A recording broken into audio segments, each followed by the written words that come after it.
We are especially grateful we have been able to make this program together with two very special Spanish authors, Virginia Mendoza and Jesus Carrasco. They are the two of them are marvelous writers, and what's more, each of them wrote a brand new text dedicated to the most precious topic, water. They will be discussing it extensively and intensively. I have to inform you, but you know of course, that the common language of this evening will be Spanish. Since there are 500 million people who share Spanish as a mother tongue, and about 100 million people who are extra who are speaking and understanding Spanish, you belong either to the first or to the latter group. I do not.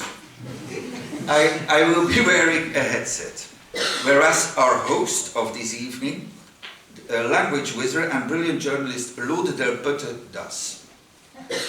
When we were 18 years old at university, Lude and I had to read Lazarillo de Tormes at university in the course of world literature. And probably Lude was already he was already reading it in Spanish. I did in Dutch. He will introduce the authors of tonight. So I'm not going to keep you any longer. Please give your warmest applause to Virginia Mendoza, Jesus Carrasco and Lude Del Putte. Thank you very much. Have a splendid evening. Buenas noches, señoras y señores, estimado público. Estamos muy contentos y honrados de tener con nosotros esta noche a dos autores españoles cuyas obras, aunque una es distinta de otra, comparten líneas y pensamientos alrededor de los secos paisajes de España, de la ruralidad y de lo que tenemos cerca, que sea el agua, que sean nuestras manos, que sean los gestos de beber y comer, de producir y hacer. Ella, señores, es antropóloga y nos ha escrito con la sed, recién traducido al neerlandés como dorst. Ha escrito una obra que narra la historia de toda la humanidad a través del enfoque del agua. Es un libro que habla de ríos, de desiertos, de santos, de cerdos, del franquismo, de la paleoantropología, de civilizaciones que suben y bajan con la presencia, sí o no, del agua. Buenas noches, Virginia Mendoza, un placer tenerte aquí. Entre tanto, debes pensar en tu libro y en la sed cada vez que bebes un vaso de agua.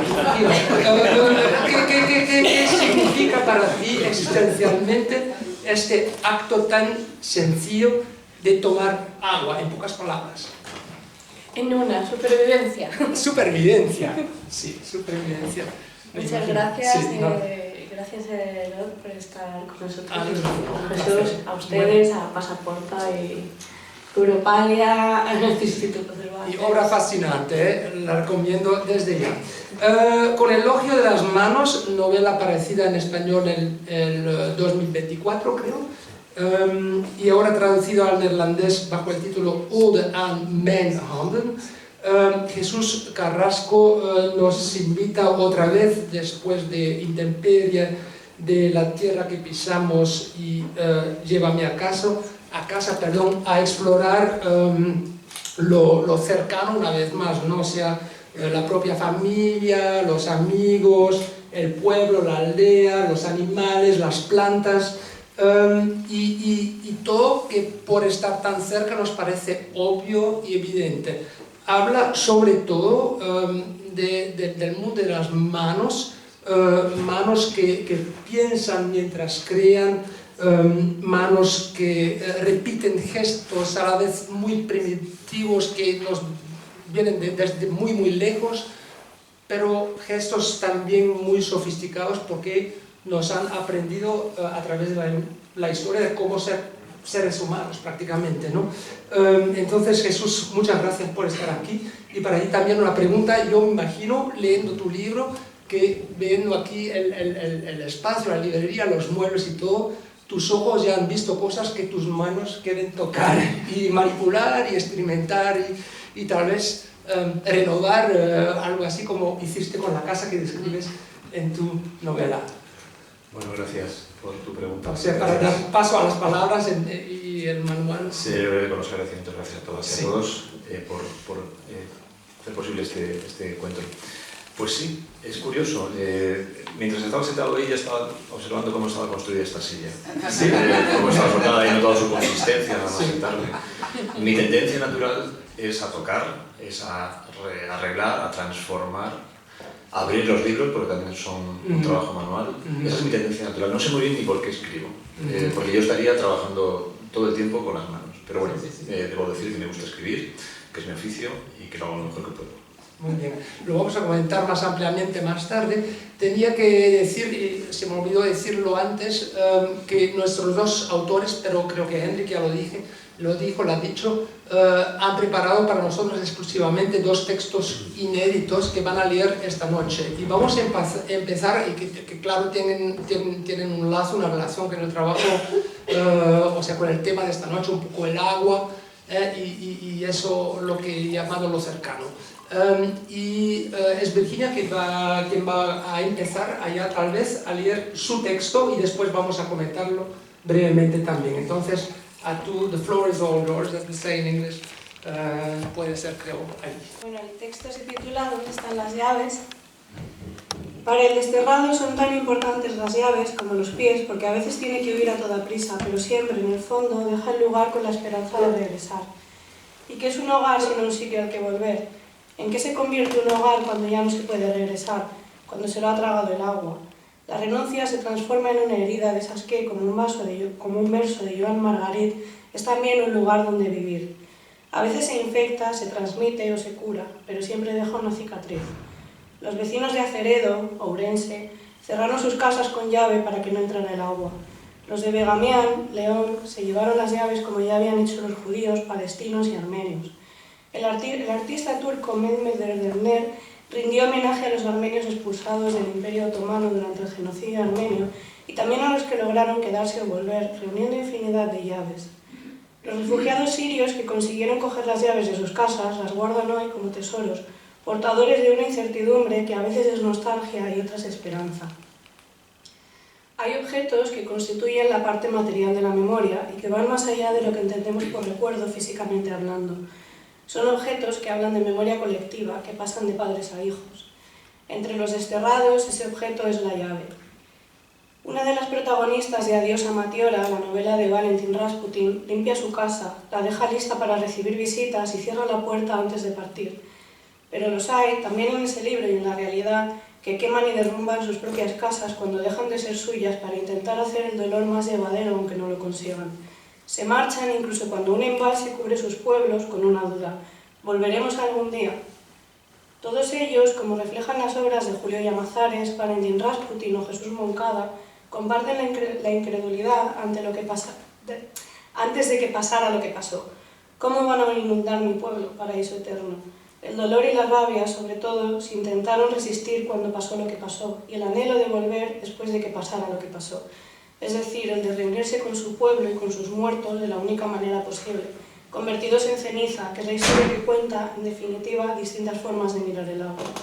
En esa novela, Julio Llamazares pone en boca de uno de sus personajes la imagen de mi padre cerrando con la llave nuestra casa de Ferreras y guardándola en el bolsillo cuando terminamos de cargarlo todo, como si no supiera que en poco tiempo el agua iba a sepultarla.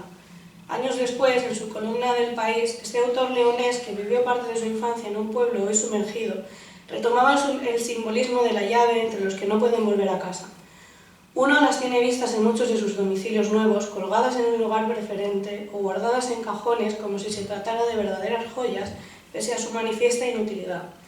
Recordaba además cómo algunos de sus vecinos pidieron en su testamento no solo que lanzaran sus cenizas al embalse, sino también las llaves de sus casas cerradas e inundadas.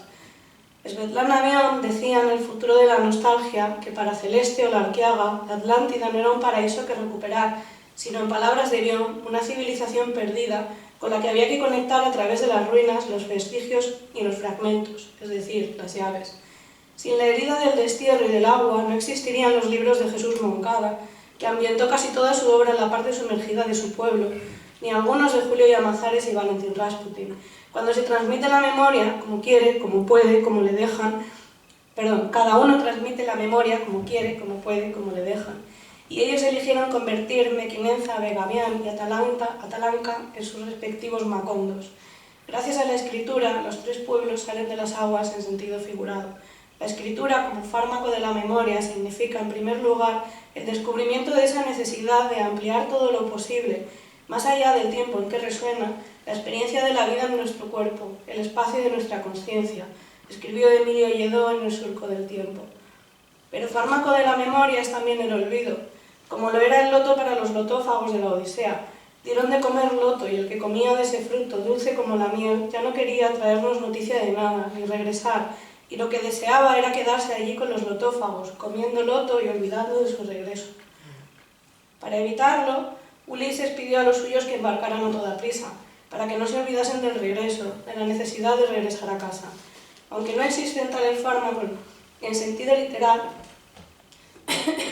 la nostalgia era una enfermedad en el siglo XVI que en pleno siglo XX aún se diagnosticaba, al menos en Israel, como nos recuerda Bion. Aquellos que añoraban su tierra natal hasta enfermar sufrían todo tipo de síntomas y se mostraban indiferentes y demacrados, y oían voces y hasta veían fantasmas.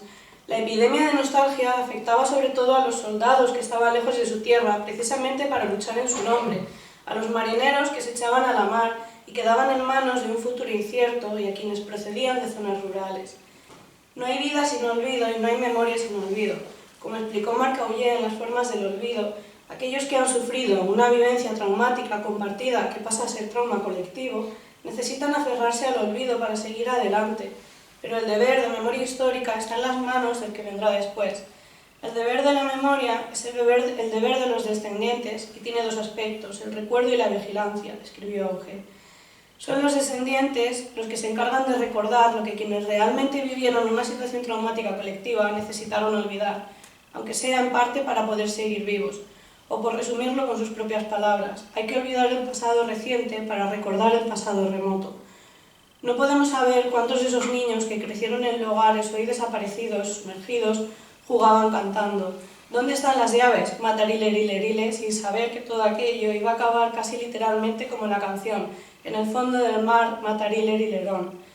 Pero basta imaginarlo para sentir una punzada de ese eco que es su nostalgia. Antonio Manuel habla de la simbología de la llave entre judíos sefardíes y musulmanes andalusíes expulsados y de su relación de la llave con la memoria en el libro flamenco Arqueología de lo Hondo.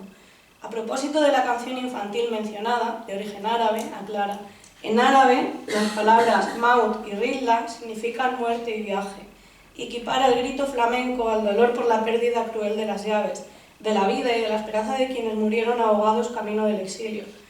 Y por eso, supongo, estruja el alma ver un vídeo en el que un hombre de Oliegos, en León, cierra su casa por última vez. Mientras sujeta una silla y su mujer le observa abrazada a una gallina, él tira la llave antes de partir a un pueblo nuevo, que en realidad estaba a medio construir y a 2 días en carro, pero eso él aún no lo sabía. Nací aquí y aquí quería morir. Eso dice una vecina de Aceredo, hoy bajo las aguas, a un periodista de televisión gallega, antes de que inunden su pueblo en el documental Los días afogados. Quería morir aquí. En esa forma de querer morir, en esa forma de conjugar el verbo, hay tanto desasosiego y una renuncia tan inmensa que resulta impensable que sus nietos y bisnietos no estén sintiendo ya o no vayan a sentir la nostalgia por un lugar que quizá no conocieron. Ya nunca lo conocerán, pero el dolor de su abuela, como el de Toro Sentado, seguirá percutiendo en la memoria de las generaciones venideras. Quería morir aquí, recordarán. Y también se preguntarán, ¿pero dónde es aquí? El descenso de las aguas que provoca las sequías les mostrará, como ya hizo alguna vez, la casa de su abuela, como espejismo, como fantasma que pregunta, ¿recuerdas? Como fantasma que recuerda a los vivos lo que le hicieron cuando le arrebataron la vida. Sacará del olvido las casas convertidas ya en esqueletos inhabitables, cuya contemplación sosegará a unos y sumirá en una tristeza profunda a otros. Después de agitar la memoria de los que aún viven, volverá a esconderse bajo las aguas. Pero ya no será un pueblo, será otra cosa y estará hecha de memoria.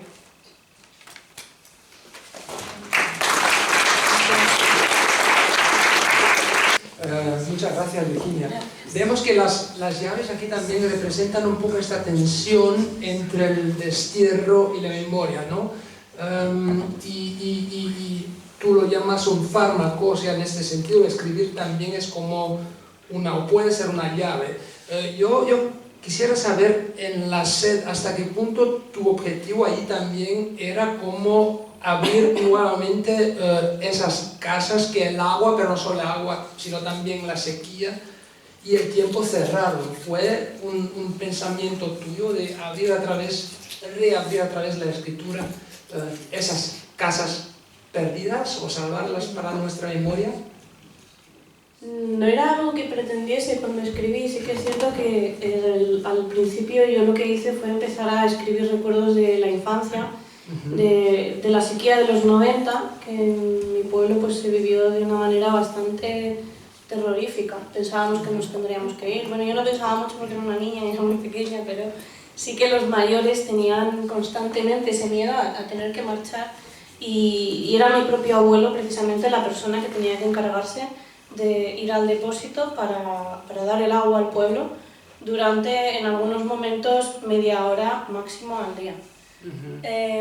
Entonces, no sé hasta qué punto lo pretendía, pero sí que es cierto que a medida que voy profundizando y pienso que merece la pena incluir también historias de otras culturas que han vivido a lo largo de la historia situaciones parecidas o que las están viviendo ahora y que han reaccionado también de una manera similar, llega un punto en el que me quedo en blanco, no sé cómo terminar el libro y ahí es donde se abre la puerta. Para mí la sensación era la de que se abrían las compuertas de una presa porque tenía la sensación de que no podía terminar el libro porque estaba demasiado aferrada a ese tema y llevaba demasiado tiempo leyendo sobre el mismo tema, entonces pensé, necesito leer otra cosa. Y ahí que acudo a un libro que me mandó una profesora de historia de una universidad española que había trabajado por pueblos de mi zona y era un libro de memoria histórica. Y me lo envió diciéndome, bueno, aquí aparecen personas de tu pueblo, a lo mejor te interesa, a lo mejor los conoces, pero como en ese momento estaba tan metida en la SED, no lo había podido leer. Cuando un año después abro ese libro, en ese momento en el que me quedo en blanco, yo llevo una carta de una persona que se dirige a su familia por última vez, que sabe que le van a fusilar. Sí. Y claro, yo empiezo a llorar porque esas cosas me emocionan mucho, pues como estos proyectos fotográficos que hay, que fotografían la última cena de una persona condenada a muerte, ¿no? Que en esa noche le dejan elegir. Esas cartas siempre me han emocionado mucho, hasta que más o menos a mitad de carta veo que menciona la huerta en la que había vivido mi familia, que es crucial a lo largo de todo el libro. Y él en esta carta, antes de morir, pues lo último que dice, básicamente es, pues le pide a su mujer que si la sequía no le permite seguir estando ahí, que se vaya a otra parte, porque total, él ya no va a estar, la que va a tener que decidir es ella. Entonces, sí que algo ahí se abrió, sobre todo a nivel... Y para el lector que soy abierto un mundo, tu libro de todas maneras. Jesús, reaccionando al texto de Virginia, hablando de migraciones, tú también has movido bastante en tu vida entre campo y ciudad, entre España y Escocia, entre tu vida de escritor y de artesano, digamos. En Elogio también parece como esa tensión entre el impulso un poco nómada, diría, y el deseo de echar raíces. ¿Dónde te sientes más libre? ¿Al moverte o al quedarte? Porque en ese libro también sabemos en Elogio que un momento más temprano o más tarde tendrás que irte de esta casa, de la casa que está destinada a ser destruida finalmente. O sea que ese movimiento, el vaivén, está muy presente. ¿Dónde está para ti, la libertad en eso, entre quedarse y echarse raíces y irse, marcharse? Pues en este momento de mi vida está en quedarse. Sí. Yo tengo 53 años. Como decimos en España, le estoy dando la vuelta al jamón. No, o ya le he dado la vuelta al jamón hace tiempo. Y este hecho, el hecho de la contemplación o de la observación de la muerte que se acerca, no quiero tampoco ponerme muy dramático, muy tremendo, pero bueno, también os lo digo, llegarán, o sea, esto va a pasar. No hoy, pero va a pasar. Pero bueno, el hecho de haber transitado ya por la vida pues, durante mucho tiempo, ya y habiendo viajado, habiéndome movido, habiendo buscado precisamente en ese movimiento, en ese dinamismo, me doy cuenta de que mi cuerpo, sobre todo mi cuerpo, cada vez me pide más quietud. Ajá. Pero no solamente eso, se acompaña esa quietud física, podríamos decir, con una mayor conciencia de lo cercano. Es decir, antes viajaba, me movía, transitaba pensando que tenía que encontrar una variedad de cosas en muchos lugares distintos. Mi sensibilidad era muy escasa. Sin embargo, con los años voy aprendiendo a ser más sensible y me doy cuenta de que el mundo entero está en un espacio muy pequeño, al menos las partes más importantes del mundo, lo que verdaderamente constituye la vida y digamos, la identidad humana. Cada vez lo encuentro en lugares más pequeños. De modo que me doy dando cuenta, esta mañana lo hablaba con algunos lectores, que lo que llevo escribo con los años va transitando desde un lugar exterior, intemperie, una novela que se ambienta en un espacio abierto, donde digamos, el conflicto es un conflicto exterior, y poco a poco ese impulso literario va entrando en la casa y se va quedando cada vez en lugares más pequeños, pero también más profundos, más amplios. Yo voy viendo en ese espacio pequeño cada vez mayor riqueza. Así que, resumiendo, me voy quedando en un lugar pequeño, pero con una mirada cada vez más rica en ese entorno tan cercano. Esa es mi sensación, al menos. Y tú, Virginia, con quien viajamos tanto en tu libro, a través del tiempo, el espacio, nómada o sedentaria, ¿y qué te llevó a quedarte en el mundo rural? Pues vives en Aragón, en la provincia de Teruel. Tú te decidiste quedarte allá, mientras tantos otros se marchan también. O sea, ¿por qué esta opción de vida y nómada o sedentaria finalmente? Bueno, yo estoy en una situación parecida a la tuya, que siendo algo más joven, pues me preocupa, a lo mejor le he dado la vuelta al jamón demasiado pronto. Sí que estoy en esa fase desde hace unos años de necesitar quietud, de haber sido muy nómada y también la sensación de que tenía las respuestas muy lejos. Yo empecé a escribir en Armenia, a más de 5.000 kilómetros de mi casa.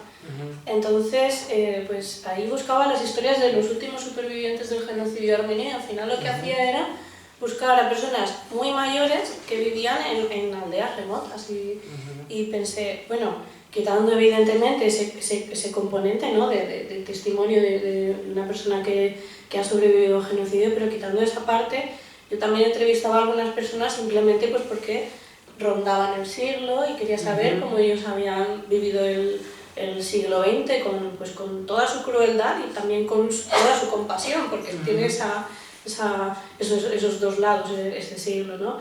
Y bueno, ahí es donde me doy cuenta, buscando historias de personas mayores en pueblos, pues que realmente eso lo tengo en mi pueblo, ¿no? Y vuelvo a mi pueblo y voy a entrevistar al hombre más anciano que tenía 103 años y me cuenta una historia de película totalmente, cómo él se cambia de bando durante la guerra civil, robando un tanque, le dan por muerto, vuelve al pueblo, están sonando las campanas y dice ¿qué estará pasando? Estará todo el mundo en misa, llega, se está casando su hermano y está toda la familia de luto por él, porque llevan un año dedicándole funerales, dando por hecho que ya está muerto y bueno, ha pasado un año, pues el hermano se casa, ¿no? Y te vas encontrando estas historias que parecen de ficción y las tienes al lado de casa. Yo desde siempre estaba muy cercana a, sobre todo, las personas mayores de pueblo, siempre me ha encantado escucharlos, recoger sus historias, pero nunca tenía muy claro tampoco para qué lo hacía. Luego sí que le he ido dando salida, pues por ejemplo en la SED aparecen algunos vecinos que fueron entrevistados hace mucho tiempo sin tener muy claro ni por qué ni para qué, pero sí que he tenido también esa sensación, ¿no? Como de necesitar quedarme quieta en un sitio cada vez más pequeño y bueno, lo de los rurales porque al fin y al cabo yo vengo de lo rural, es mi mundo, no estoy en mi pueblo, pero en lo rural es donde más me siento en casa y bueno, empecé escribiendo sobre despoblación y también me parecía que un poco por una búsqueda de cierta coherencia tenía más sentido que me fuese pues, a uno de los puntos más despoblados de España, dentro de eso que llaman la Laponia española, y por eso acabé ahí un poco. Interesante. En SED, señores, la SED atraviesa generaciones, como en Elogio de las manos, el cuerpo trabaja suda, bebe, va al baño. En ambas obras se siente que los cuerpos humanos son como yo diría, los depósitos de una experiencia acuática líquida profunda que tenemos. Pero quería saber también cómo explicar entonces que esta experiencia y este acto cotidiano que es tan importante para nosotros, que nos ayuda tanto a través de nuestra vida, que nos cuesta tanto preservarlo. Igual es un tesoro, y ¿por qué no hacemos nada más que desperdiciarlo el tiempo todo? ¿Dónde hemos perdido el contacto con nosotros mismos, con nuestras manos, con el agua, con la naturaleza? Lo que, para utilizar otra vez esta palabra tan bonita, lo cercano. ¿Qué ha pasado, Jesús? Es una pregunta que me supera. Sí, se ha pasado el capitalismo, se ha pasado la tecnología, sí. No estoy bien lo que ha pasado. Sí que puedo observar, que puedo apreciar, yo creo como todos, que hay un cambio generacional fundamental, o un cambio extraordinario en el modo en que nos comportamos a partir de la llegada de Internet, ¿no? De la intercomunicación planetaria. Es cierto que a partir de ese momento hay una brecha en la que, digamos, vamos generando una identidad digital y vamos restándole cierta identidad o cierta importancia a la otra identidad que está anclada al cuerpo. Y hablamos de la nube, y hablamos de lo virtual, y hablamos de experiencias, y hablamos de la presencia del otro que quizás esté a 5.000 kilómetros, ¿no? Entonces vamos separando nuestros cuerpos, pero yo tengo la sensación, no sé si la compartís o no, de que justamente ayer lo hablaba con una amiga por la noche, de que es el cuerpo el que nos salvará. Es decir, el cuerpo lleva moviéndose en este lentísimo movimiento desde hace miles de años, tú lo sabes mejor, lo has hablado bien en tu libro, Nasser. Es un movimiento lentísimo, a un ritmo desesperantemente lento, el ritmo casi de lo geológico, y esa inercia tan lenta yo creo que nos salvará, en el sentido de que yo siento que seguimos necesitando la presencia del otro, que seguimos necesitando el contacto con lo físico, el consuelo, por ejemplo, del papel. Ayer también lo hablaba y lo hemos hablado mucho en el sector del libro. Cuando llegó el libro digital, dijimos, bueno, hasta se acabó el libro físico, ¿no? El libro físico y no ha aguantado. No ha acontecido, no solamente eso, se siguen abriendo librerías, es decir, aguanta como formato. ¿Por qué aguanta como formato? Pues tecnológicamente porque es superior a otros formatos, es decir, no hace falta enchufarlo, no necesita batería, no cansa la vista, pero yo creo que filosóficamente podríamos decir es consolador el hecho de sostener entre las manos un objeto físico, de oler sus páginas, de doblarlas, de poder escribirlas, de poder sentir el paso del tiempo y de la experiencia a través de un objeto físico que envejece, que luego forma parte de una librería que es nuestra biografía. Es decir, tenemos una constancia del lugar en el mundo y del tiempo, cosa que es muy difícil de percibir con lo digital. Entonces yo creo que ahí es el cuerpo, y esa necesidad del cuerpo también de trabajar con las manos. Cada vez hay más personas, lo decíamos esta mañana, cada vez hay más personas que se aficionan a cualquier trabajo que sea manual, de alfarería o madera, o incluso al deporte, ¿no? Esta mañana estaba corriendo por el parque y cada vez una más respuesta personas más optimista que el tono de mi pregunta, porque estaba hablando de perdido y no totalmente. ¿Qué opinas? Hemos perdido, sí o no, el contacto con el agua, con la sed, con la sequía, tal vez porque, bueno, hay tan poca memoria y estamos desperdiciando agua y recursos naturales por todos lados, y que todo eso es recuperable, para ser optimistas, o es, efectivamente, confirmas que hemos perdido el contacto, no lo sé. A través de tu experiencia de escritora y toda esta historia humana, porque, bueno, venimos desde muy lejos y... Yo pienso que sí que lo hemos perdido mucho, sobre todo desde lo racional, porque luego a un nivel emocional o más interno, incluso podemos ir a lo neurobiológico, nuestro cuerpo sí que experimenta ciertas reacciones que te hacen pensar, bueno, pues aquí hay que ir, ¿no? Nosotros tenemos todo un sistema de recompensa cerebral que está muy relacionado con tú comentabas, con la relación del otro y con tocar al otro. Entonces, por mucho que a nosotros tener esa comodidad tan absorbente que nos deja en el sofá hablando por WhatsApp, siendo incapaces de quedar para tomar un café, realmente nuestro cuerpo y nuestra mente se va resintiendo de todo eso. Nosotros necesitamos ese contacto con la gente. De hecho, cada vez hay más estudios que te hablan de cómo, pues, dos mujeres que caminan juntas están más predispuestas a tener amistades más profundas. Las personas que bailan juntas, pues también a nivel cerebral experimentan unas sensaciones, bueno, la gente que se toca en general, que suelen estar relacionadas pues, con el placer, con el alivio, muchas veces con los pequeños, claro, nosotros eso no lo vemos, pero ahí hay unos pequeños disparos pues, de dopamina, de serotonina, de neurotransmisores que nos hacen sentir bien y más allá de eso, todo esto también se ha relacionado con la longevidad, con el vivir también con mayor salud, el contraer menos enfermedades. Por ejemplo, también se ha visto que las personas que tienen menos contacto con otras personas y que tienen menos red social física, tienen más predisposición a caer en las redes de un virus cualquiera, aunque solo sea una gripe, un resfriado común, algo tan sencillo como eso. De hecho, a día de hoy también se sabe que la pérdida de contacto con el otro equivale a más o menos fumarse unos 15 cigarros al día. Wow. Entonces, no sé si me he desviado un poco, pero lo he cogido ahí un poco lo que habías dejado tú ahí votando. Quizás. Que igual ya no he hablado de ahora. Ah, pero quizás es que yo contestaba a tu pregunta, no lo sé. Sí, no, pero súper satisfecho. Lo que pasa es que en los dos libros, yo como lector, no sé, hay que tener... No sabía si me sentía optimista justamente o más nostálgico, dónde situarme un poco, porque bueno, hay un mundo que estamos perdiendo finalmente y tú simbólicamente pierdes la casa al final. O sea, es difícil, me cuesta no ser nostálgico cuando leo los libros, pero no fue el objetivo, supongo. Perdón, en tu no casa... he respondido a eso. No, mi objetivo de la nostalgia estaba muy lejos. Sí. En ese libro, En el elogio de las manos, que es la historia de una casa, una casa en ruinas, en realidad, sí, abandonada, de una familia, que es un trasunto de mi familia, llega, rehabilita y construye un hogar donde solo había prácticamente una ruina. Esa transformación, en realidad, es un aprendizaje contra la nostalgia. Sí. O sea, cuando yo descubrí esta casa, que es una evidencia personal, me di cuenta de que había una enorme metáfora de la vida, ¿no? Una casa que nace, que se desarrolla, que florece, que llega a su esplendor y que poco a poco va entrando otra vez en decaimiento hasta que muere. La casa, no quiero volver otra vez sobre la muerte, pero es que está ahí. La casa, en realidad, acaba muriendo, ¿no? O sea, y sabíamos, y lo interesante del asunto es que los personajes y nosotros sabíamos, cuando llegamos a esa casa, que la casa acabaría. Sí, exactamente igual que sabemos que la vida terminará. Entonces, esa sensación de finitud, del tiempo, lo concreta todo. Sí. No hay tiempo que perder, tenemos que aprovechar, tenemos que vivir cada fase, de modo que la nostalgia... Igual has vuelto al lugar donde estaba la casa. Sí, claro.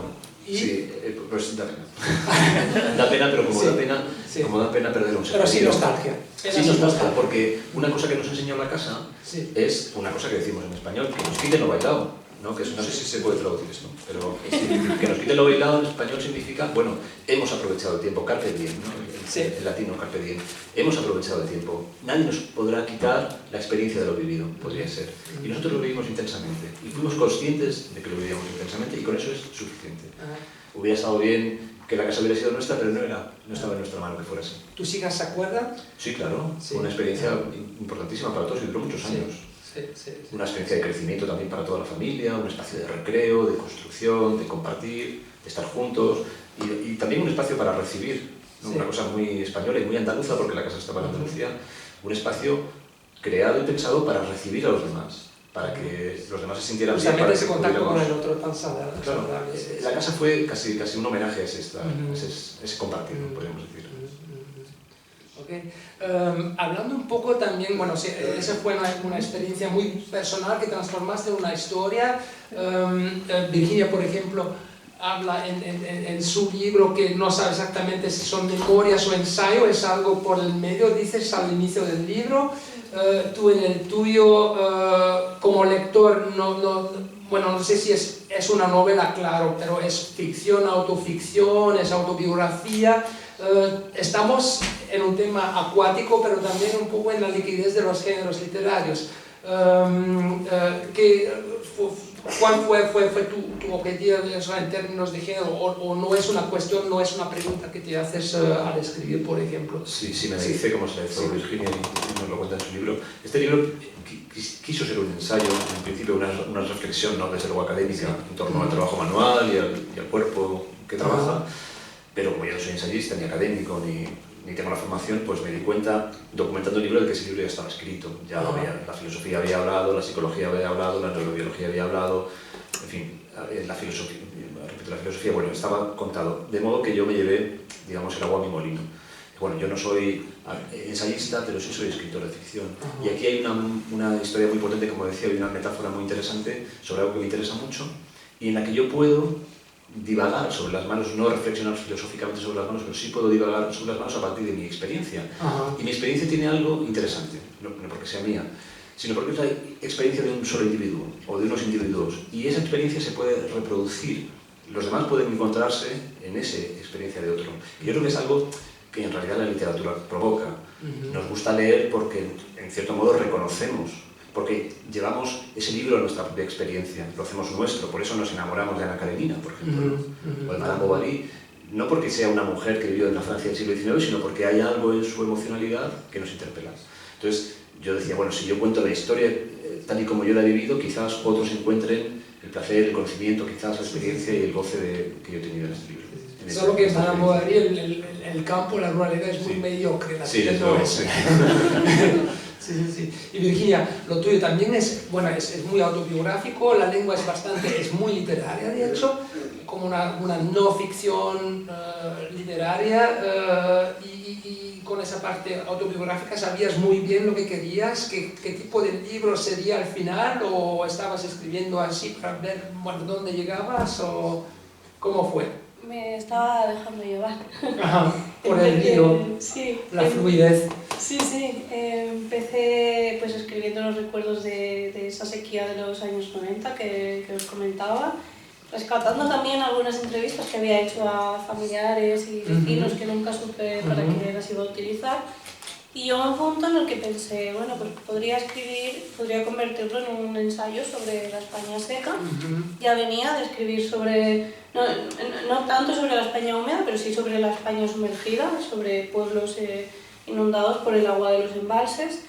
Y en ese momento, bueno, era un trabajo al que dediqué muchos años, estuve haciendo un mapa, de hecho, de la España sumergida, con un mapa reportaje, porque iba a los sitios, entrevistaba a la gente y luego incluía en cada localización un pequeño testimonio, una pequeña historia que había ocurrido ahí. Y llegó un punto en el que pensé, bueno, no sé por qué estoy haciendo esto, o sea, quiero decir, no entiendo por qué estoy tan obsesionada con esto, más bien, durante tantísimo tiempo, siendo algo que no he vivido, que mi familia no ha vivido, que mi pueblo no ha vivido. Yo misma como que no terminaba de entender muy bien por qué me había dado la obsesión con ese tema.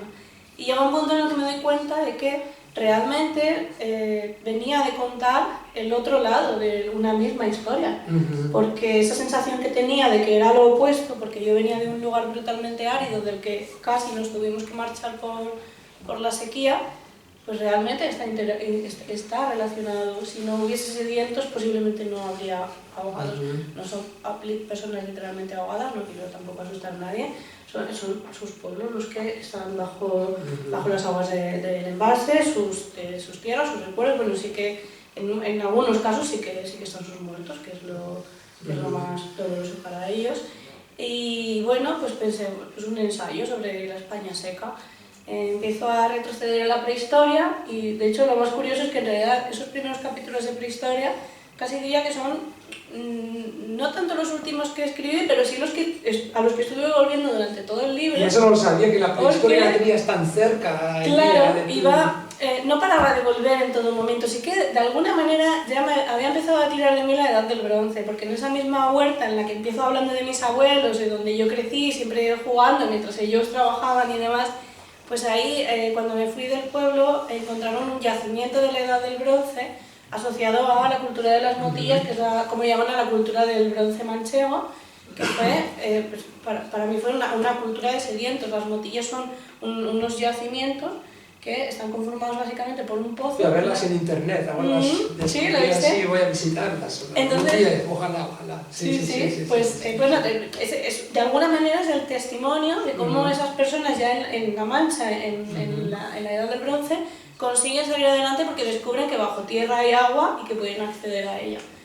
Y eso me hace retroceder cada vez más y pues me acabo yendo a los australopithecus, que realmente son, por orden cronológico, los que aparecen en el primer capítulo. Entonces, más bien, fui haciendo lo que sentía que el libro pedía, y en cuanto a géneros, como comentabas, pues igual.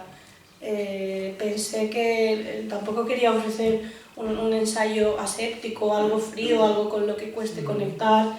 Quería ser un poco también esa, de alguna manera, intermediaria, que al final es lo que hacemos desde la divulgación, entre la academia y las personas como yo, que no sabía absolutamente nada de prehistoria antes de meterme ahí, y contarlo pues de una manera accesible, apoyándome en las historias pues, de los abuelos y de los ¿Y vecinos. con qué resultado, qué éxito? Volviendo al agua, o continuando con el agua, Jesús ha llegado la hora, creo, más o menos, para que escuchemos también el texto que tú nos has escrito, texto inédito sobre el agua, que nos va a leer ahora Jesús Carrasco. Bueno, el texto se titula El agua nos dio la forma. Es un texto memorialístico, podríamos decir. Recuerdo que durante los veranos de mi infancia, en el pueblo toledano en el que crecí, el agua se iba cada día a las 10 de la mañana y volvía a las 8 de la tarde. Así lo decía la gente cuando se encontraba por la calle. Perdona que no me entretenga, pero tengo que llegar a casa antes de que se vaya el agua. ¿A qué hora se fue el agua ayer? Préstame un cubo de los tuyos porque a mí se me ha pasado a llenar los míos antes de que se fuera el agua. Decir que el agua se iba en lugar de decir que el suministro había sido cortado le otorgaba al hecho un sentido inconcreto y misterioso. Y como éramos niños, nos tomábamos lo que escuchamos de los mayores al pie de la letra. Si el agua se va, pensábamos, necesariamente se tiene que ir a alguna parte. Como si el agua fuera en realidad un ente con capacidad para decidir. Por eso cada día, antes de marcharse, imaginábamos que el agua se ponía un sombrero, se echaba la gabardina al brazo, cogía su maleta del suelo, abría la puerta y salía en silencio, cerrando la puerta tras de sí. Y mis padres, mis hermanos y yo nos quedábamos en la casa, desamparados, a la espera de su vuelta algunas horas más tarde. Ese era nuestro único consuelo, saber que cada tarde regresaba. El agua en realidad no se iba a ninguna parte. Se quedaba dentro de las cañerías que estaban ocultas en el interior de las paredes y los muros. Permanecía ahí en silencio, agazapada, tan solo a unos centímetros de nosotros, aguardando a que un operario del ayuntamiento recibiera la orden de restaurar el suministro para el pueblo. Tu abuelo, por ejemplo. En lo que a los niños respectaba, el agua pasaba el día fuera, en algún lugar que no conocíamos. Imaginábamos que no debía ser fácil para ella vivir almacenada en un depósito y limitarse como mucho a circular por unas cañerías estrechas, muchas en mal estado. Ese era el motivo por el que pensábamos que el agua se marchaba, para poder hacer la clase de cosas que al agua le gusta hacer y que dentro de las casas no tenía permitido. En las casas, por ejemplo, no podía resbalar por entre las piedras de un arroyo de montaña, o caer desde unas densas nubes sobre la fertilidad de una tierra sedienta. En casa no se le permitía llenar una habitación hasta la altura del reloj de pared para que los niños pudiéramos sumergirnos en ella y nadar, dejando que su humedad envolvente acariciara nuestra piel y la refrescara. En las casas el agua no podía vivir salada y dar cobijo a peces tropicales y arrecifes. No podía crear olas que terminaran rompiéndose contra los acantilados, creando puentes y catedrales de piedra como en Etretat. Por ese mismo motivo, en casa no se podían cabalgar olas gigantes subidos en tablas de surf, como si sucede en Nazaret. Tampoco podía el agua precipitarse desde el techo, formando una catarata tras la que había una cueva donde unos piratas habían escondido su tesoro. El agua corriendo por acequias que irrigaban campos de algodón, las pequeñas nubes blancas de fibra punteando las matas, la única nieve que el sur conocía. Tampoco eso podía hacer el agua dentro de las casas. No podía encharcar los bancales que llevan el arroz a la mesa de los pobres, no podía formar deltas, no podía generar electricidad. En casa, el agua no podía estancarse hasta que sobre ella crecieran nenúfares y croaran ranas.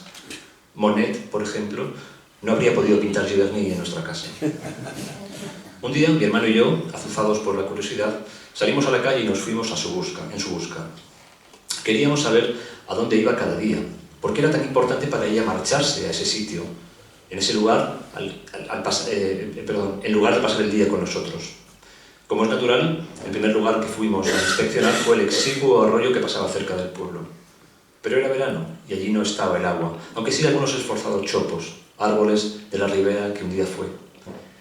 Me pregunté dónde estaría. Si yo fuera agua, habría ido a derramarme entre los surcos de las huertas para filtrarme en la tierra, darle el rojo a los tomates y cárdeno a las berenjenas. Así que dirigimos nuestros pasos hacia el lugar en el que la señora Amalia tenía su huerta, la única que por entonces aguantaba dentro del municipio, rodeada por edificios de varias plantas que ya habían empezado a sustituir a las antiguas casas bajas. La señora Amalia vestía siempre de negro y a nosotros nos parecía que por entonces tenía entre 300 y 400 años. Se ganaba la vida de dos maneras y para las dos dependía del agua que almacenaba allí mismo, en una alberca redonda, la forma que acostumbraban a tener los depósitos de riego en aquella zona. Fui a visitar la alberca algunos años después de la muerte de la señora Amalia, solo unas semanas antes de que llegaran las máquinas para destruirla y convertir también su huerta en bloques de pisos. Recuerdo el cemento cuarteado por el que brotaban clastos, amapolas y manzanillas, las paredes rajadas, la pintura desportillada, la risa de los niños, sus chapoteos, como un eco lejano que yo solo escuchaba. Porque una de las dos maneras que tenía la señora Amalia de ganarse la vida era cobrando una pequeña cantidad a cambio de que los niños nos bañáramos en su alberca. Con esa misma agua en la que jugábamos, la mujer también regaba su huerta. En verano, mi madre le compraba las verduras que maduraban con el calor. Yo cenaba cada noche una ensalada de tomates, cebolletas, aceite de oliva y sal.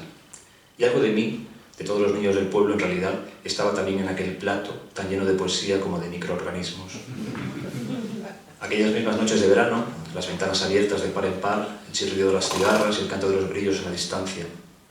Los aromas de la hierba tostada que el aire traía desde los campos roturados que rodeaban el pueblo. Los murciélagos requebrando en la noche, abriendo sus bocas minúsculas, librándonos de los mosquitos.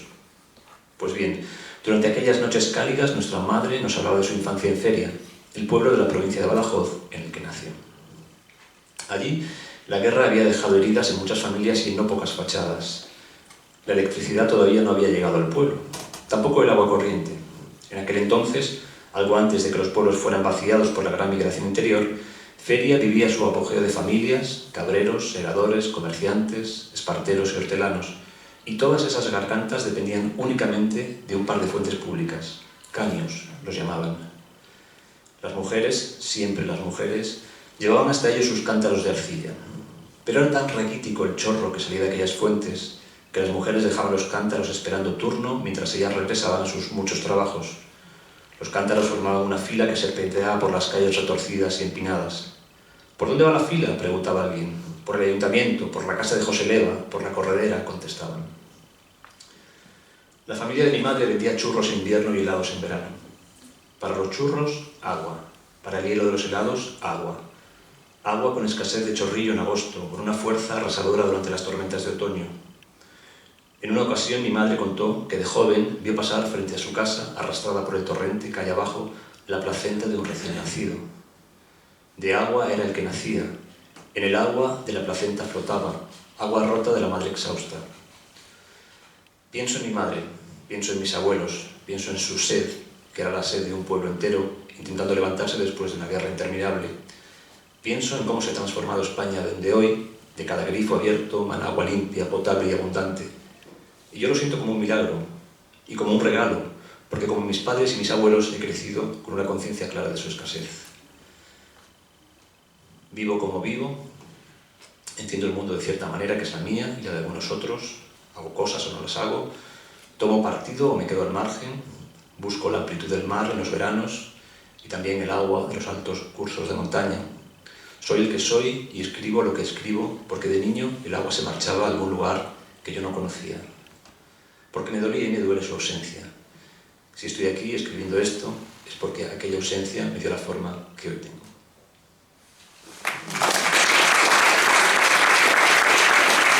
Jesús, muchas gracias. Esta ausencia del agua me parece una metáfora muy bonita para narrar la carencia en general. Tu libro también, el elogio, hablas y narras y cuentas, es un homenaje a lo poco, a lo modesto. Un tema además que llevas trabajando hace tiempo ya y con el cual imagino que es una experiencia existencialmente impactante para ti. Ha vuelto a ser un verdadero tema literario, la carencia y el material pobre, pero que igualmente es noble. Además, lo hemos visto ahora, la pobreza tal vez de las condiciones y al mismo tiempo un lenguaje muy rico, este contraste. Pero hablemos un poco de la carencia como tema literario primero. Bueno, yo me lo llevaría, porque tenemos también la filosófica, el tema más amplio, lo humano. Sí. Yo creo que la carencia, bueno, es decir, no confundiría carencia con pobreza o con las condiciones de vida que harán imposible precisamente la vida, pero en cierto sentido la carencia nos ha traído hasta aquí. Es decir, la carencia, un entorno carente, un entorno pobre o escaso, reclama de nosotros una mayor intervención. Donde no hay, somos nosotros los que tenemos que llenar, ¿no? Entonces a mí esa carencia y esa conciencia de la falta de agua me ha servido mucho en la vida. No solamente para apreciar el valor del agua, que es fundamental, sino para otras muchas cosas, para conservar otras muchas cosas.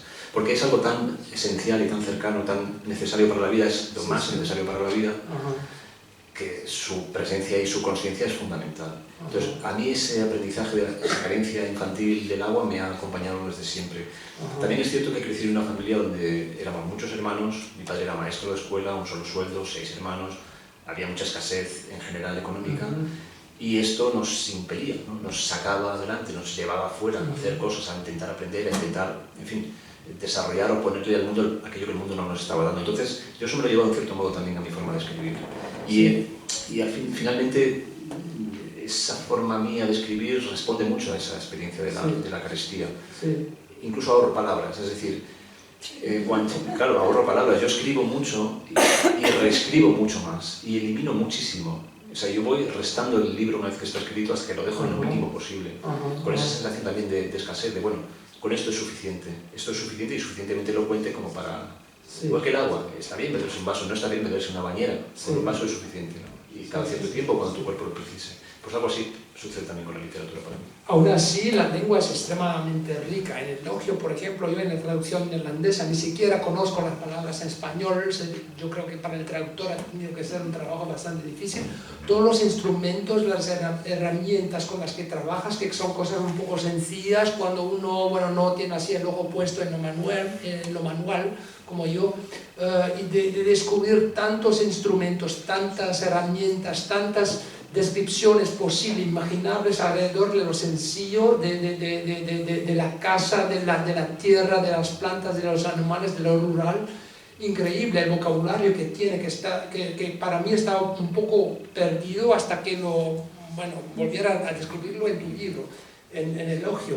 Claro, pero esa riqueza de lo material... Sí, la lexiología, la terminología rural y de los instrumentos es una fuente de riqueza inmensa para la lengua también. No, pero en realidad eso nos habla de la riqueza humana, porque cada una de esas herramientas es una amplificación de una capacidad humana. Es algo, digamos, proyecta o multiplica, podemos arañar con un dedo un poquito una uña, algo, pero no podemos arañar una piedra, pero con una pieza de metal, una uña de metal que se llama cincel, sí podemos hacerlo. Entonces estas herramientas son huellas, imágenes del hombre. Pero un tesoro lingüístico, total. Y humano también. Y humano, claro.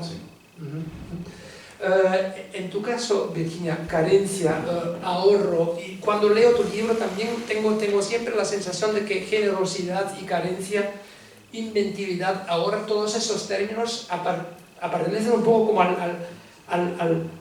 al mismo campo semántico, como realidades y valores en la SED también. Sí, puede ser. Bueno, es que vengo un poco también del mismo punto de partida de lo que comentaba Jesús, ¿no?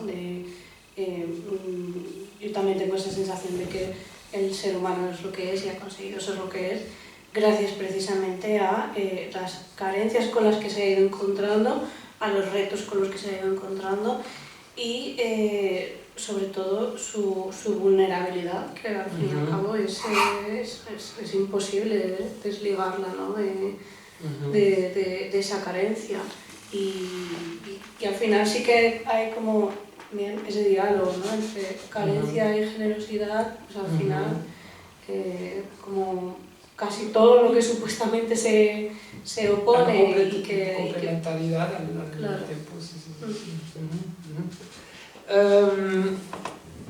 Un tema importante también, bueno, lo estábamos comentando arriba, estamos viviendo momentos de crisis, bueno, polimorfa, no sé cómo, polisistémica. pero ecológica también y de gran desatención al planeta. En este contexto, ¿vosotros creéis que la literatura puede ofrecernos, digamos, una nueva sensibilidad frente al agua, a la tierra y todo lo que simbolizan como bienes comunes, como emociones, como heridas compartidas? O sea que quería saber lo que escribís, lo consideráis como político también para activarnos lectores para asumir nuestro papel de ciudadanos. Es un poco, había un poco de idea de eso, bueno, empujarnos para que nosotros, los lectores, para que volvamos a esta conciencia. ¿Era un reto tuyo? Sí, al final... Movilizarnos. Sí, todo lo que hacemos en nuestro día a día, al fin y al cabo, es político. Yo, por ejemplo, al principio cuando publiqué el libro siempre decía, no, quiero hablar de política, pero lo que quería evitar era, evidentemente, caer en temas partidistas, porque cuando hablas del agua y sobre todo en España, bueno, pues sabes que hay ciertas historias que van a salir y que no es en lo que quiero entrar. Yo creo que en el momento en el que alguien toma la decisión de escribir un libro, no solo sobre el agua, sino sobre la relación del ser humano con la escasez del agua, y empieza precisamente con una historia en la que todas las personas de un pueblo descubren que lo que les está ocurriendo no es solo una sequía meteorológica, sino que hay alguien que se está bebiendo su agua, básicamente, para regar su campo mientras ellos no pueden, y se levantan y consiguen recuperar su agua. Yo creo que más político no puede ser el punto de vista, ¿no? ¿Y para ti es un apelo, es una llamada una forma de resistencia tal vez también? En ese caso sí, es una expresión genuina de quién soy y eso implica una intención política, pero no hay, por el hecho simple de escribir, pero no hay una intención política. O sea, yo no escribo para convencer, no escribo para transformar, pero al mismo tiempo me dedico a un asunto que es la literatura, que per se produce transformación, lo quiera yo o no lo quiera. Entonces yo cuento con eso. Entonces, desde ese punto de vista, la literatura puede ayudar a cambiar conciencias, por supuesto que sí. Esa es la ventaja de la literatura, que propone una reflexión detallada y lenta y profunda sobre determinados asuntos. ¿Cuál es la desventaja? Hay que leerla. La literatura no te llueve, no se ve, hay que aproximarse a ella, hay que hacer un esfuerzo intelectual importante por leer. Lo importante es leer y el resto va a venir solo. El conocimiento, el contraste de ideas, la mayor sensibilidad hacia los temas. Claro, también hay que pensar que la literatura es solamente una gota en un océano enorme y enormemente complejo, como es la política internacional, el sistema económico en el que estamos, etcétera, etcétera. Pero yo siento que al menos desde mi oficio, desde mi trabajo diario, sí que hay un aporte minúsculo, microscópico a la transformación de las conciencias de las personas, aunque yo no lo intente siquiera. Las cifras, hablando un poco de la sequía actual que estamos con el cambio climático viendo por el mundo, me quedé muy impresionado por las cifras que das, Virginia, sobre los desplazamientos por el mundo por la sequía. La sed empuja a la gente a moverse. Desde tu mirada de antropóloga, y reformulo un poco una pregunta anterior tal vez, pero con otras palabras, ¿cómo explicas que aún haya tanta negación frente a una realidad tan brutal? Porque las cifras son alucinantes, la tengo aquí, 700 millones de personas desterradas por la sequía solo en el 2023, cifras de Naciones Unidas, más de 600.000 personas en las últimas 5 décadas que han muerto por causas que tienen a ver con la sed. Increíble. O sea, la antropóloga que eras, ¿cómo explicas esa negación persistente de esta realidad por tantos seres humanos en esta actualidad? Yo pienso que aquí la Porque clave... tenemos los datos científicos, lo sabemos. Sí, creo que aquí la clave es el miedo y cómo funciona en unos y cómo lo utilizan los que saben cómo funciona en la mayoría. El miedo, al fin y al cabo, te puede llegar a paralizar. Por eso también insisto en que pienso que tenemos que abordar estos temas desde un punto de vista dentro de, no podemos dejar de ser realistas, ¿no? Pero desde un punto de vista esperanzador, porque el miedo extremo al final te lleva a la parálisis. Si tú estás todo el día mandando mensajes catastrofistas, la gente va a decir, pues ¿para qué voy a hacer nada si el mundo se va a acabar me han dicho de 50 años, ya está, no tengo nada que hacer, ¿no? El negacionismo además no es algo novedoso. Cuando escribía sobre todo la parte en la que abordo la pequeña edad de hielo, que bueno, aunque haya recibido ese nombre, pues fue un tiempo en el que durante varios siglos, 5 o 6 siglos, bueno, depende más o menos del investigador, pero está en torno a 5 o 6 siglos, en ese momento, como comentaba, a pesar de que recibe ese nombre, no solamente hacía frío, ahí lo que ocurrió fue que el clima se volvió completamente imprevisible y pues de repente venía una aventurera increíble, una inundación, una sequía, otra inundación, nevadas, así constantemente. También en ese tiempo hubo un auge del negacionismo increíble, unido también a los agoreros que en mitad de la calle gritaban que se acababa el mundo, que es como que todo el rato estamos repitiendo, mientras que... Eso no tiene que ver tampoco con la aceleración de los tiempos, por la inmediatez de las cosas. Por ejemplo, en el elogio Jesús, elogio de las manos, tú me parece que reivindicas un poco la lentitud y el tiempo de hacer, ¿no? O sea, ¿crees que recuperar ese ritmo más humano puede ser una solución a esta negación permanente de las evidencias científicas y tal? Recuperar un poco de lentitud para enfrentarnos finalmente a la realidad que nos entorna, que sea ecológica u otra. Yo no sé cuál es la velocidad, no sé cuál es la velocidad humana, sé que es más lenta de la que llevamos, de la que, digamos, en términos generales, esta sociedad nos va comunicando.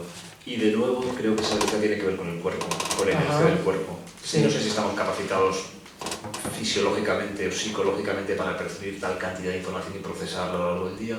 No sé si estamos, pero yo al menos no estoy preparado, pero también soy un hombre del siglo XX, entonces no sé, igual los nativos digitales sí lo están.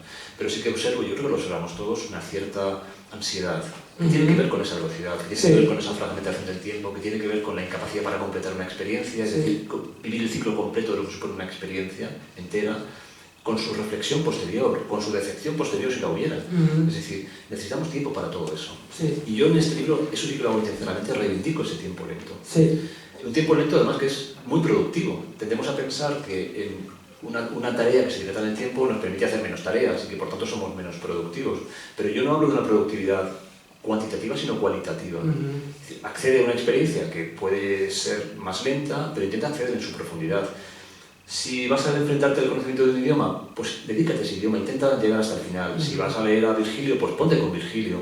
Si vas a practicar un deporte, pues practica el deporte. Y hazlo con entereza y hazlo con plenitud. Intenta vivir esa experiencia por completo e intenta darte a ti mismo esa posibilidad. A la velocidad que vamos yo creo que es difícil completar nada de eso y yo creo que eso está produciendo muchísima ansiedad. Entonces yo aquí en este libro sí que lo propongo. Desde luego el ritmo del libro no es trepidante, que nadie espera encontrar persecuciones de coches ni disparos, pero encontrarán experiencias más pausadas, que intentan o que quieren ser al mismo tiempo más profundas, más relevantes. No sé si lo consigo. Volviendo al inicio de los vasos y el agua, a mitad llenos o a mitad vacíos los vasos, optimistas o pesimistas, ¿qué somos? Buenazo, por si acaso. Sí, claro, la consistencia. Sí, un poco, gracias. Para la voz, tengo la voz un poco ronca. Esto es una declaración de intenciones. Vasos llenos. Yo pensaba que solo tenía sed, pero puede ser. ¿Llenos o vacíos? Optimistas o pesimistas. Nostálgicos no, pero igual, ¿qué somos? a partir de una experiencia de... Bueno, ¿qué somos o qué es cada uno de nosotros? Ah, cada uno de nosotros. Claro, sí. yo considero que soy bastante optimista. Claro, luego os leo lo que os acabo de leer y a lo mejor da la sensación de que vivo llorando y envuelta en nostalgia, pero no, simplemente creo que es importante recuperar esa memoria de personas que han pasado por situaciones que en su momento fueron olvidadas y que todavía están ahí, todavía los podemos escuchar y todavía podemos recuperar sus testimonios. Pero soy más bien optimista. De hecho, practico, soy militante del optimismo, porque es una cosa que en los tiempos que estamos viviendo, de hecho, es muy complicado, es algo que te tienes que proponer y levantarte pensando, no, hoy me da igual lo que pase, evitar esas cosas que te pueden afectar. Por ejemplo, yo antes me levantaba, iba directa a las noticias, a no sé qué, ya estaba atacada y ahora no, hasta que no pase más o menos 1 hora y media y me haya tomado 2 cafés, no quiero ver noticias. Sí. Evidentemente eso no significa que viva ajena al mundo ni que quiera vivir, pero sí que es cierto que intento equilibrar, por ejemplo, porque sí que he visto que muchas veces ese pesimismo generalizado tiene mucho que ver con pues, lo que nos está llegando en, digamos, esa información más rápida. No hablo de un periodismo más lento, que es el que me gusta y el que de verdad profundiza en los temas que importan. Hablo del clickbait, de todas estas historias con las que se nos bombardea constantemente y pues que acabamos pensando que el mundo se acaba, que todo está fatal y ya está, y no hay nada bueno. Pero es que evidentemente no te van a contar en las noticias cuántas personas hoy le han ayudado a una anciana a cruzar el paso de cebra, por ejemplo, ¿no? Eso no sale un tiroteo en Wisconsin. Entonces, pero eso no significa que el ser humano sea eso. El ser humano evidentemente es las dos cosas. Yo prefiero quedarme con el lado positivo y escribiendo la SER, después de ver que a lo largo de la historia ha pasado tantas veces por, evidentemente salvando las distancias, pero una situación en cierto modo parecida a la que tenemos ahora y ha conseguido salir adelante, pues bueno, yo creo que encontraremos las herramientas. Y bueno, y os comentaba que decía que soy militante y practicante del optimismo, es que, por ejemplo, una de las cosas que hago, le comentaba antes a Pieter, es que cuando veo que he consumido muchas noticias que hablan de lo mal que está todo y que te da ganas ya de abandonar, pues intento buscar a conciencia noticias positivas que también ocurren, pero es que en la mayoría de los casos las tienes que buscar. Entonces, algo ayuda, pero es difícil, ¿eh? A mí en 2025 esto me ha costado bastante, la verdad. Había días que decía, esto del optimismo ya a lo mejor es un poco, pero bueno. Y a ti, Jesús, porque noto que tu libro también tiene una fuerza de transmisión, es como si fuera tu hija, por ejemplo, aprendería mucho para mi próxima vida después. Bueno, no es el caso, pero igual. Bueno, si 2025 fue difícil, 2026 está empezando a ser muy difícil. Bueno, ha empezado muy fuerte. Yo soy optimista también, pero intento practicar un optimismo que no es naif, que es un optimismo consciente, un optimismo informado. Es decir, el optimismo o la visión del vaso es una elección, es una opción, es algo que tiene que ver con la voluntad. Puedo verlo lleno o vacío, es una percepción subjetiva por la que yo opto. Yo me he dado cuenta de que una percepción negativa de las cosas no aporta nada. Al contrario, reduce, va arrugando todo a mi alrededor. Entonces, tampoco es que yo sea el apóstol de la alegría, porque no lo soy, pero desde luego intento pues fijarme en esa parte positiva de las cosas, ¿no? Cuando veo una noticia horrible de cómo va el mundo, y el mundo va fatal, pero iba también fatal cuando Quino nos enseñaba Mafalda y decía el mundo está que se cae, las dictaduras de los 70, todo estaba siempre ha estado todo mal, pero siempre ha habido alrededor un rayo de esperanza. Yo veo, estaría muy bien que midiera el número de señoras que han sido ayudadas a cruzar la calle en todos los años en Europa, por ejemplo, ¿no? Todo eso pasa. Yo miro a mi alrededor, veo las comunidades que funcionan, veo los proyectos culturales que funcionan, voy a institutos, veo a jóvenes prometedores, veo a mi hija, a mis hijas prometedoras, que se quieren comer el mundo, que se están formando, que quieren aprender, lo veo en los lugares a los que voy, y también eso lo veo. Y siguen sucediendo cosas malas, pero es que también está pasando eso. Y es esperanzador, y yo me adhiero a esa esperanza, porque lo otro me quedaría en el hotel, me suicidaría, no quisiera vivir. Entonces yo me adhiero a esa esperanza y quizás con esa adhesión, pues también yo arrastro en cierto modo a los demás, no lo sé. Desde luego a mi entorno cercano intento hacerlo, ¿no? Y no ser un freno para ellos. Ojalá. Muchísimas gracias para estas lindas palabras. Nos vamos a despedir antes de que demos la oportunidad al público para que haga preguntas a nuestros escritores, a Jesús, a Virginia, y tenemos unos 10 minutos más. Buenas tardes y muchas gracias por tener la oportunidad de compartir vuestras reflexiones y vuestros textos con los que estamos aquí en Bruselas, un poco lejos de la fuente de los textos en español. Un comentario simplemente. Me ha llamado la atención el contraste entre tu texto, Jesús, al final, cuando te lo pregunto, dices, bueno, volvimos a la casa sin daba penita, pero que nos quiten lo bailado. El contraste con el texto de Virginia, en el que habla de la gente que conserva las llaves de su casa. De alguna manera es como aferrarse todavía a esa casa que en algunos casos puede que ni siquiera exista, ¿no? Puede ser que la clave está en hacer las paces con la capacidad de hacer las paces con lo que ha pasado, aceptar el signo, aceptar lo que ha pasado no solo con tu casa sino con tu vida. Puede que eso sea una parte de la diferencia entre ver esa circunstancia vital de unos y los otros, la capacidad de lidiar con lo que ha sido tu peripecia vital.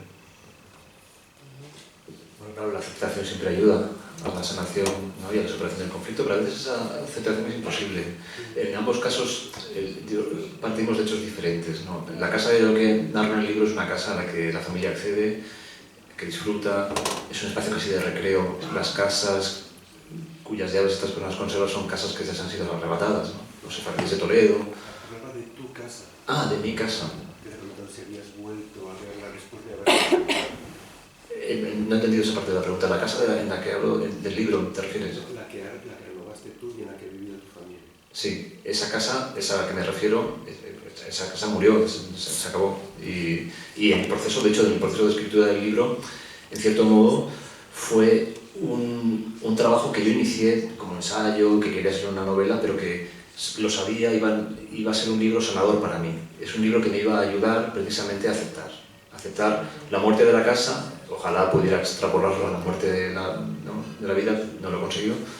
Me sigo ahorrando la vida, pero sí que me ayudó la escritura definitivamente a superarlo, a aceptar como era, ¿no? La experiencia, por dolorosa que fuera al principio. Y también a desapegarme. El desapego es importante, es fundamental para esto, ¿no? Desapegarme de la casa, separarla de mí y decir, bueno, bien, ya está. No es mi cuerpo, no es mi hígado, simplemente es una casa. Pero igual la muerte de la casa es como si fueras...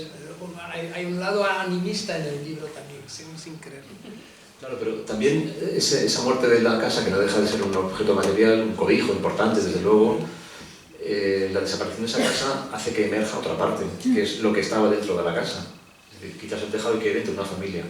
¿Qué es lo importante? ¿Cuál es el hogar? ¿El hogar es el tejado o el hogar es la gente que habita esa familia y la convierte en un hogar? Pues yo lo tengo claro, ¿no?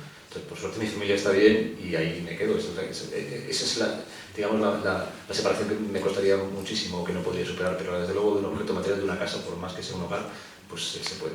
Yo al menos, en este caso concreto, he conseguido hacerlo. Parecía intencionado, ¿verdad? Como dialogaban esos textos, no estaba intencionado, no nos han pedido que hablemos de lo mismo ni nada de eso. Pero sí que es verdad que, claro, partimos de puntos muy diferentes y aquí tengo también que hacer un matiz y es que yo estoy hablando de personas que fueron expulsadas a la fuerza, en muchos casos con violencia. Cuando tienes a alguien delante que te está contando cómo ha tenido que sacar a una anciana encamada de madrugada por un balcón porque les han inundado el pueblo de madrugada y han tenido que salir en barca, entiendes muchas cosas. Cuando alguien te dice que tiene los huesos de sus familiares bajo el agua porque no les dejaron sacarlos, también ves las cosas de otra manera. Entonces sí que yo también creo que evidentemente la aceptación es clave, pero la aceptación unas veces es fácil, otras veces es difícil y otras veces es imposible. Por ejemplo, en el libro que me acabo llevando a la SED, de Tendrá mi río, cuenta la historia de una mujer que vivió en un lugar inundado por las aguas del embalse. Y a mí me sorprendía mucho que ella me decía que tiempo después fue al embalse y encontró a unos turistas que iban a salir con una lancha y le invitaron a ella y a su marido a subir. Y claro, quería saber un poco pues, qué sensaciones había tenido, ¿no? Al pasar por ese lugar que había sido su casa y que ya no lo podía ver, que ya era la ruina que estaba debajo del agua. Y la mujer con toda la normalidad me contó que se le cayó el sombrero y nada más, que fue lo único que perdió en el embalse, el sombrero. Me pareció súper sorprendente, sobre todo porque venía de escuchar estas historias tan dolorosas. Entonces, claro, para ella sí puede haber una aceptación, pero porque es una persona que siente que eligió irse.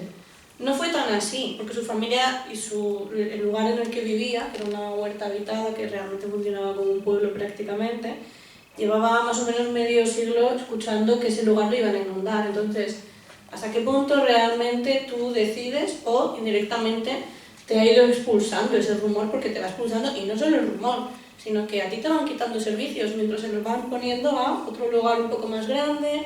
Entonces, bueno, pues hay toda una serie de variables y de posibilidades que hacen que esa aceptación sea más o menos fácil o que no pueda llegar a darse. Muchísimas gracias al público por haber venido y muchísimas gracias una vez más y sobre todo a nuestros dos autores que realmente han escrito y podéis, claro, les van a firmar las obras que compren porque valen la pena. Me gusta muchísimo.